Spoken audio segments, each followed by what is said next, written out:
L'invité du jour, animé par Aurélie Véron.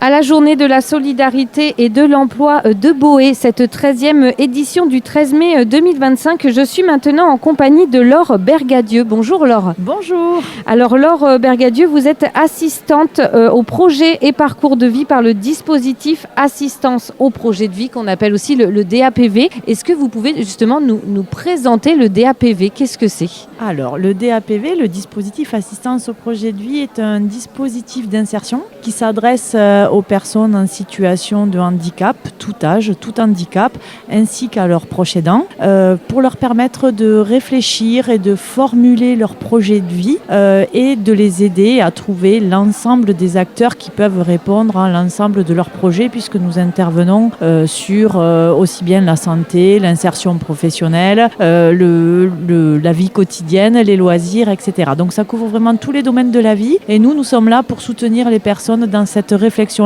et les aider à trouver parmi la multitude d'acteurs qui existent, ceux qui pourraient correspondre au mieux, en tout cas pour eux, pour les personnes, à leur projet. Alors ma question va peut-être être un peu naïve, mais je crois qu'elle est importante à poser.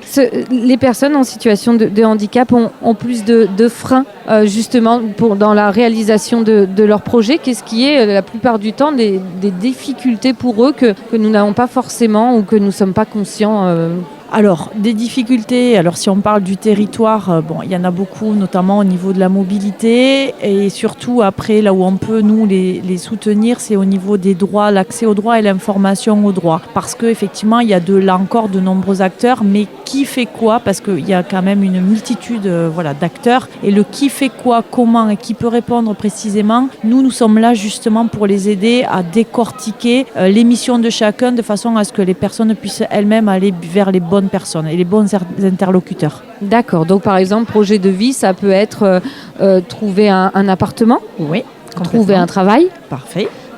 Partir en vacances, déménager, faire du sport aussi. Carrément, bien sûr. Moi j'ai toujours rêvé de faire du théâtre. Allez, est-ce que je peux faire du théâtre? Comment faire? Toutes ces choses-là. Jusqu'à aussi, je sais pas, je voudrais me marier avec mon amoureux. Comment je fais? Complètement. Vraiment toutes les questions. Tous les domaines, et ça intervient sur tous les domaines de la vie. Nous sommes pas là pour être... nous sommes pas des experts, en fait. Nous connaissons évidemment pas tout le monde non plus sur, évidemment, le département et le territoire, mais en tout cas nous sommes là pour rechercher avec les personnes aussi qui peut correspondre à leur projet en fonction de tout ce que vous venez de nommer. Voilà. Donc il y a aussi assistante au projet de vie, c'est pas assistante de vie, donc ça veut dire c'est juste les premières étincelles, il y a une limite de durée. Alors pas dans du un tout. Suivi.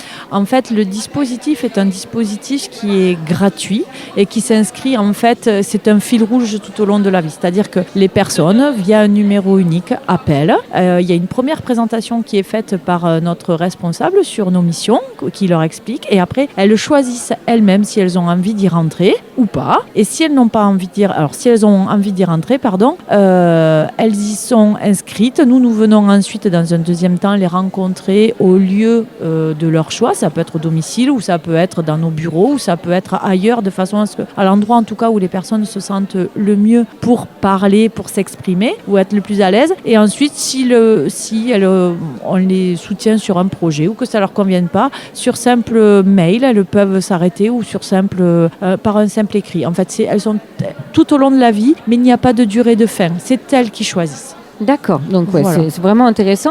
Est-ce que c'est aussi pour bien comprendre, est-ce que c'est je voudrais avoir un appartement, ok, je vais appeler pour vous telle structure, ou est-ce que c'est plutôt, alors là il faudrait appeler cette structure-là, je vous laisse le faire? Alors, c'est même avant ça. C'est vous cherchez un appartement, d'accord. Est-ce que vous connaissez qui peut vous aider et comment on cherche un appartement? On part en fait de là. C'est-à-dire que on est sur les prémices on part du fait que qu'est-ce que connaît la personne? A-t-elle fait des démarches? Est-ce qu'elle s'est déjà renseignée? Est-ce qu'elle connaît rien? Et du coup, c'est ensemble, c'est-à-dire que nous ne faisons rien en fait sans elle. On est vraiment en co-construction avec elle, on est en coopération avec elle, et donc on ne fait rien sans elle. Donc en fait, l'ensemble l'ensemble des recherches dont vous parlez, on les fait en fait avec la personne de façon à ce qu'elle puisse voir et comprendre quelles sont en fait les procédures, les process pour arriver en fait à trouver par elle-même ou à réaliser leur projet. Donc en fait, on peut ou les accompagner, mais on est surtout là pour les soutenir dans le savoir-faire et dans le pouvoir d'agir et en fait et de dire aussi. Et là où nous intervenons également, c'est-à-dire que par rapport au projet que vous venez de verbaliser, il faut aller à un rendez-vous, d'accord, mais qui va-t-on rencontrer? Qu'est-ce qu'on va lui poser comme question? Ça, c'est des préparations que nous faisons avec elle en amont. Et nous pouvons être également là, sur ces instances-là, lors des rencontres avec les professionnels, pour prendre des notes, pour les soutenir dans leur expression aussi du projet, de façon à ce que ce soit très clair. Mais l'idée, c'est que vraiment les personnes fassent par elles-mêmes. Voilà. J'imagine que ça doit leur procurer au final une fierté, une confiance en soi dans l'autonomie aussi. Ça doit avoir des bienfaits. Quand vous le dites, on a l'impression que ça amène ces personnes-là vers un bien-être, une confiance en soi nouvelle. C'est effectivement c'est ce qu'on appelle nous l'autodétermination, le pouvoir de dire, le pouvoir d'agir. Et l'idée, c'est vraiment qu'elles puissent monter en compétence. Vous voyez, vous disiez la différence avec des personnes qui ne sont pas en situation de handicap. L'idée, c'est vraiment de les faire monter en compétences de façon à ce que les écarts se réduisent entre finalement les personnes en situation de handicap et nous-mêmes qui ne sommes pas inscrits dans ces mêmes dispositifs ou ces mêmes recherches ou ces mêmes freins en tout cas qu'elles peuvent rencontrer.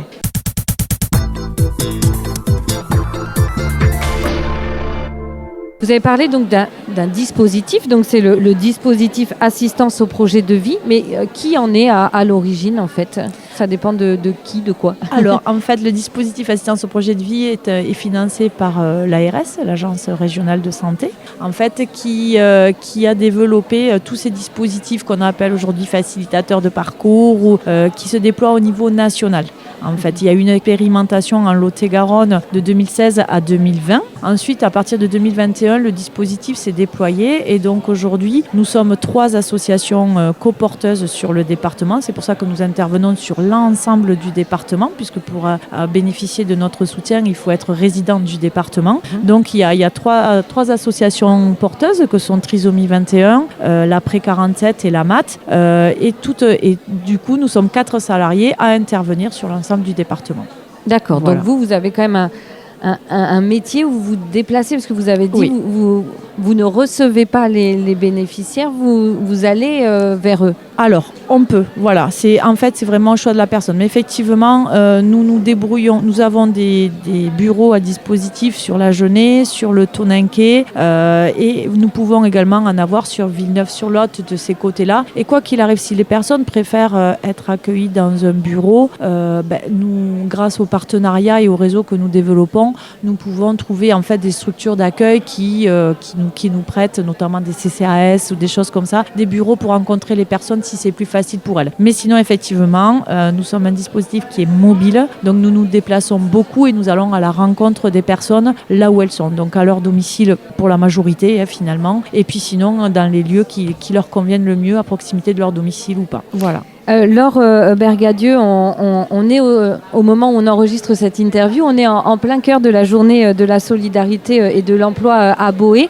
Vous participez à cette journée. Qu'est-ce que ça représente pour vous, justement, cet événement? Alors, cet événement nous permet à nous de nous faire connaître et de pouvoir en fait rencontrer des personnes que nous n'arrivons pas, peut-être par le biais de nos communications, parce que même si nous allons aussi faire des communications, c'est-à-dire nous faire connaître auprès de plusieurs intervenants. Tout le monde n'a pas la connaissance. Donc l'idée, c'est vraiment de se faire connaître au plus large public parce que dans leur environnement proche, il y a forcément une personne qui peut être concernée ou un proche aidant, un parent qui aurait besoin de soutien, qui se dit mais c'est vrai que ce dispositif gratuit pourrait peut-être m'aider à moi parce que j'ai quelqu'un qui est un membre de ma famille et pour lequel je suis complètement en panne, je ne sais pas vers qui m'adresser, à qui m'adresser, pourquoi m'adresser, etc.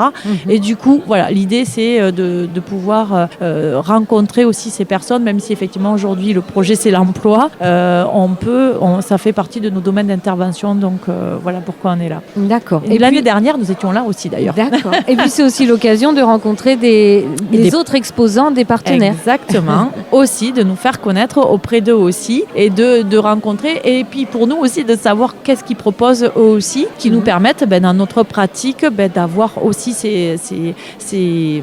j'ai envie de dire, ces interlocuteurs-là, en tout cas cette connaissance-là, des propositions qui peuvent être faites sur le territoire. D'accord. Voilà. Laure Bergadieu, si on souhaite en savoir plus justement sur ce dispositif APV 47, est-ce qu'on peut retrouver les informations sur Internet ? Oui, vous pouvez les retrouver sur Internet, et sinon vous avez le numéro unique qui est sur le flyer que vous avez devant vous.